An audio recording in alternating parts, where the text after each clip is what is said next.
sa Australia, umapaw ang mga Pilipinong taga-suporta ni Alex Ayala, paano pa kaya sa literal niyang home court pag naglaro na siya sa WTA Philippine Women's Open na magsisimula sa Lunes?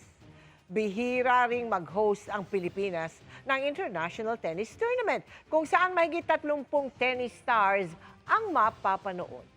Ang ensayo ni Alex at ng iba pa sa pagtutok ni JP Soriano. Pagkarating pa lang sa Pilipinas mula Australia kahapon, nabanggit na ni Alex Ayala ang excitement na makapaglaro sa isang official WTA game dito sa Pilipinas. Yes, I will be playing next week. I'm looking forward to it. Fresh from Australian Open si Alex, kung saan usap-usapan sa Australian media ang mahabang pila ng kanyang Filipino fans na mabilis pumuno sa tennis court. Kaya maraming nanood na lang sa screen sa isang kalapit na park. Paano pa kaya pag naglaro na siya sa Rizal Memorial Sports Complex Tennis Court para sa Women's Tennis Association o WTA 125 Philippine Women's Open? Namataan na siya nag-iensayo roon kanina bago pa man ang umpisa ng palaro sa Lunes, January 26.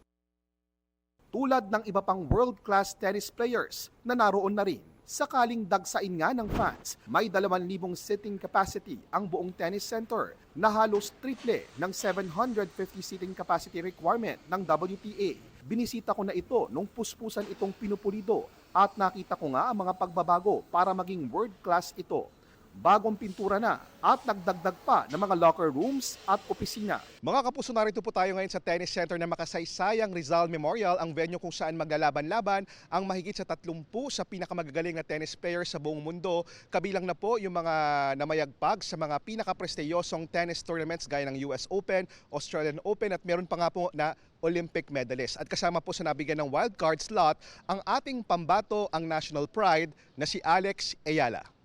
Ayon sa Philippine Tennis Association, napabilis ang usapan para gawin ang isang WTA tournament sa Pilipinas dahil sa kasikatan ni Alex na patuloy na tumataas ang ranking sa world tennis. Itong pag-host ng WTA 125, isa lang to sa component ng buong ecosystem na gusto nating gawin para ma-improve yung buong tennis program po natin. Bukod kay Alex, kabilang din sa 32 tennis stars na lalaban sa WTA 125 ay ang Paris Olympic silver medalist si Donna Vekic.